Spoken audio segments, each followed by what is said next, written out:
Hello दोस्तों, नमस्कार। स्वागत है आपका आपके YouTube channel target UPSI with Ashish Pandey में। बच्चों, आज हम लोग ट्रिग्नोमेट्री से संबंधित सभी महत्वपूर्ण फार्मूलों के बारे में सीखने जा रहे हैं। और बच्चों, फार्मूले आप रटे नहीं बल्कि उन्हें सीखें, क्योंकि रटी हुई चीज़ें वक्त आने पर लोग भूल जाते हैं। आइए हम आपको रटना नहीं बल्कि सीखना बताएंगे, किस तरह से हम उसको करेंगे वो बताते हैं। देखिए, ट्रिग्नोमेट्री में सबसे पहले अगर त्रिकोणमिति आपको सीखना है तो यहाँ पे आपको त्रिकोणमिति के 6 अनुपात होते हैं: साइन, कॉस, टेन, कॉट, सेक, कोसेक। अब आप सोच रहे होंगे कि साइन, कॉस, टेन, कॉट, सेक, कोसेक से क्या होता है। तो बच्चों देखो, अगर आपको ये सीरियल से याद रहेगा, पहले साइन, फिर कॉस, टेन, कॉट, सेक, कोसेक, तो इससे आप क्या करोगे कि ये जो सबसे ऊपर लिखा है इसका अपोजिट सबसे लास्ट वाला यानी कि सबसे नीचे वाला होता है। साइन का अपोजिट कोसेक होता है। इसी तरह से इसके नीचे आएंगे तो इसके ऊपर चलेंगे, कास का अपोजिट सेक होता है। और इसी तरह से टेन का अपोजिट कॉट होता है। तो ये थी बात अपोजिट की। और अपोजिट से आप बिल्कुल ये याद रख सकेंगे, जैसे यहाँ पे साइन है तो आप ध्यान दीजिए, साइन का अगर हमें साइन, इसके साथ कोण हम कुछ भी ले सकते हैं, एंगल, जैसे साइन थीटा ले सकते हो, बीटा, अल्फा, गामा, कुछ भी हम ले सकते हैं, एक्स, वाई, जेड, कुछ भी। अब जैसे मान लीजिए यहाँ पे साइन थीटा है और हमें साइन थीटा का अपोजिट याद नहीं करना है बल्कि समझना है, तो हम क्या करेंगे, अपने सीरियल में जो हम इसको लिखे हुए हैं इसमें आप देखिए साइन का अपोजिट कोसेक होता है। तो हम यहाँ साइन थीटा को लिख सकेंगे 1 कोसेक थीटा। इस तरह से साइन थीटा बराबर 1/कोसेक थीटा। और इसी तरह से हम कोसेक का अगर निकालना चाहेंगे, कोसेक इधर आके साइन इधर हो जाएगा, यानी साइन का उल्टा कोसेक तो कोसेक का उल्टा साइन। इस तरह से हम इसको लिख सकेंगे कि कोसेक थीटा बराबर 1/साइन थीटा। बच्चों, इसी तरह से आप कॉस का निकाल सकते हो, cos theta is equals to हो जाएगा 1/सेक थीटा। और इसी तरह से आप टेन थीटा का भी निकाल सकते हो। अभी इसको भी आप चेंज कर सकते हो, अगर सेक थीटा इधर आएगा तो ये कॉस हो जाएगा। Tan theta is equals to 1/कॉट थीटा लिखेंगे आप। और अगर कॉट का अपोजिट याद करना है तो ये टेन हो जाएगा। बच्चों, ये थी बात अपोजिट की। इससे आप 6 फार्मूले बना सकते हो। अगर आपको इसमें से 3 फार्मूले याद हैं तो 3 आप ऑटोमेटिक आपको याद हो जाएंगे। जैसे साइन का 1/कोसेक, तो पक्का है कि कोसेक का 1/साइन होगा। इसी तरह से कॉस का 1/सेक, तो सेक का 1/कॉस होगा। टेन का 1/कॉट, तो कॉट का 1/टेन थीटा होगा। बच्चों, इसे याद रख सकते हो। नेक्स्ट बात हम करने वाले हैं, यह जो त्रिकोणमिति है यह 3 कोणों पर आधारित होती है। जैसे कि आप ध्यान दीजिए, यह हमेशा समकोण त्रिभुज पर आधारित होती है। और इस समकोण त्रिभुज को आप समझ सकते हो, जैसे मान लीजिए कि यह कोई दीवार है और यह जमीन है और ये उससे लगी हुई कोई एक सीढ़ी है। तो इस तरह से हम देख सकते हैं कि दीवार, सीढ़ी और जमीन के बीच जो ये त्रिभुज का निर्माण हुआ है यह त्रिकोणमिति से रिलेटेड होता है। इसमें ये जो है इसको हम लंब कहते हैं, यह लंबाई होती है, इसे इंग्लिश में हाइट कहते हैं। और ये जो है इसको हम आधार बोलते हैं और इसे इंग्लिश में बेस कहते हैं। इसी तरह से ये जो है हाइपोटेनस बोला जाता है, इसे इंग्लिश में हम कर्ण का नाम देते हैं। और इस त्रिभुज का हम कुछ भी नाम एबीसी कर सकते हैं। बच्चों, अगर हम इसमें लंब कर्ण आधार में साइन, कॉस, टेन, सेक, कोसेक को अगर हम जोड़ना चाहते हैं तो हम इसे कैसे याद रखेंगे। बच्चों, आप लोग पढ़ चुके हो, लाल बट्टे का ये पुराना हो चुका है और इससे आप इसे आसानी से नहीं याद कर सकोगे। तो आइए हम तुम्हें एक छोटा सा ट्रिक बताते हैं जिससे आप इसे आसानी से याद रख सकते हो। बच्चों, आपको सिर्फ और सिर्फ याद रखना है कि साइन, कॉस और टेन। मान लीजिए कि साइन, कॉस और टेन तीनों दोस्त हैं और ये दोस्त क्या करते हैं कि एक बार ये लोग एग्जाम देने जाते हैं और इससे एग्जामिनर पहले साइन से बात करता है। साइन से बोलता है कि आपके पास क्या कुछ चीज़ें हैं, तो साइन का लक अच्छा होता है, इसके पास सारी चीज़ें अच्छी होती हैं। तो साइन से आप याद रखो कि साइन का लक अच्छा है।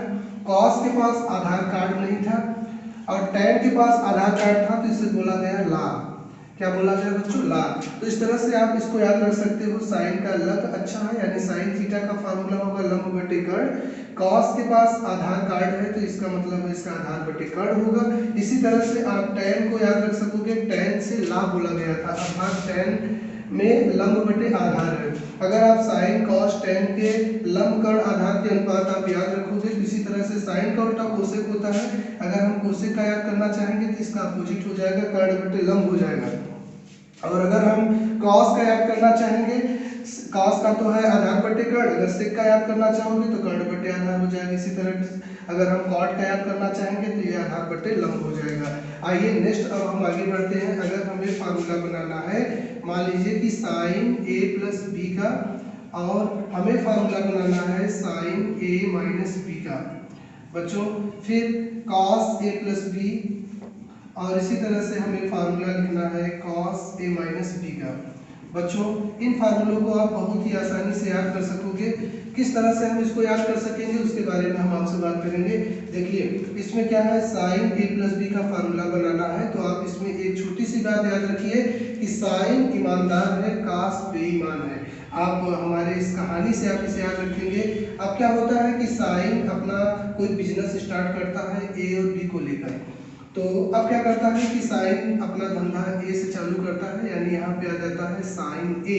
ठीक है, जैसे ही साइन ए को लेकर चलता है तो कास आता है और साइन से कहता है कि आपने तो ए ले लिया, हमारे लिए ए क्यों नहीं दिया है। तो कहता है कि चलिए, अभी साइन बोलता है कि मैं ए ले चुका हूँ, लेकिन आज हमारे पास अभी बी बचा है, आप बी ले लीजिए और आगे वाले टाइम में हम आपको ए दे दूंगा। क्योंकि साइन ईमानदार है, ईमानदारी करता है, यहाँ पे प्लस है तो यहाँ प्लस हो जाता है।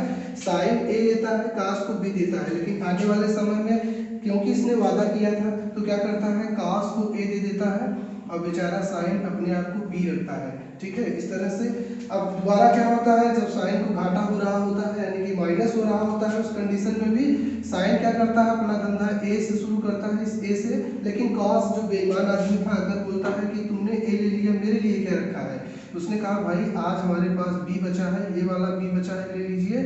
और जबकि इसे घाटा हो रहा है यानी कि माइनस हो रहा है, फिर भी आने वाले समय में इसको क्या करता है कि ए दे देता है और अपने आप को बी रखता है। तो इस तरह से आप फार्मूला देख सकते हो, बहुत ही आसान है। साइन ए लेता है तो कास को बचा हुआ बी दे देता है, लेकिन अगले समय में कास को ए देकर स्वयं बी लेता है। Sign A cos B, cos A sine B, यही पैटर्न इसमें भी है, बशर्ते कि यहाँ प्लस है तो प्लस और यहाँ पे माइनस है तो माइनस यूज करना है। और जैसा कि बच्चों हमने बताया था, कॉस एक डिसऑनेस्ट आदमी है यानी कि बेईमान आदमी है। ये क्या करता है, जब अपने धंधे की शुरुआत करता है तो स्वयं ही ए ले लेता है और स्वयं ही बी भी ले लेता है। ठीक है, यानी कॉस ए भी ले लेता है, बी भी लेता है, साइन को ध्यान नहीं देता है। तो इस कंडीशन में कॉस को क्या हो जाता है, यहाँ पे फायदा हो रहा था फिर भी नुकसान होता है, क्योंकि ये चालाकी करता है और चालाकी की वजह से डूब जाता है इसका धंधा। अब फिर क्या होता है कि जब इसका धंधा डूब जाता है यानी कि ए और बी स्वयं ले लेता है, तो क्या होता है, साइन आकर इसके धंधे को संभालता है, अर्थात साइन ए को भी ले लेता है और साइन बी को भी ले लेता है। और फिर आगे क्या होता है, देखो cos A cos B, sign A sine B. Cos में क्या होता है, ए और बी पहले आता है, फिर साइन ए और बी आता है। इसी तरह से इसमें आप देखेंगे तो इसमें भी कॉस क्या करता है, कॉस ए भी ले लेता है और बी को भी ले लेता है। लेकिन अब क्या होता है कि इसको नुकसान हो रहा था, अगली बार साइन को ए और बी दोनों दे दिया था, इसलिए साइन क्या करता है, इसको नुकसान पर भी फायदा दिलवाता है और साइन ए ले लेता है और साइन बी भी ले लेता है। ठीक है, तो इस तरह से आपने देखा कि हमने sign A plus B, sign A minus B, cos A plus B, cos A minus B के फार्मूले को रखा है। अब अगर हम इन समीकरणों को जोड़ेंगे तो हमें नए नए फार्मूले मिलेंगे। ठीक है, आइए देखते हैं किस तरह से मिलते हैं बच्चों। अगर हम इस समीकरण एक का समीकरण दो में मल्टीप्लाई करते हैं, जैसे मान लीजिए कि this is equation number first and this is equation number second. बच्चों अगर हम इन दोनों समीकरणों का आपस में गुणा कर देंगे तो हमें नए फार्मूले मिलते जाएंगे। जैसे देखिए, अगर हम गुणा कर दें साइन ए प्लस बी गुणते, अगर हम इसका गुणा कर दें, यहाँ पर आपको दिया गया है साइन ए माइनस बी, अगर हम इन दोनों का आपस में गुणा करेंगे तो इसका भी आपस में गुणा होगा और उस कंडीशन में क्या होगा कि ये लोग कट जाएंगे, हमारे पास केवल बचेगा साइन स्क्वायर ए माइनस साइन स्क्वायर बी। बच्चों वीडियो थोड़ा बड़ा हो जाएगा, नहीं तो हम इसे सॉल्व करके बता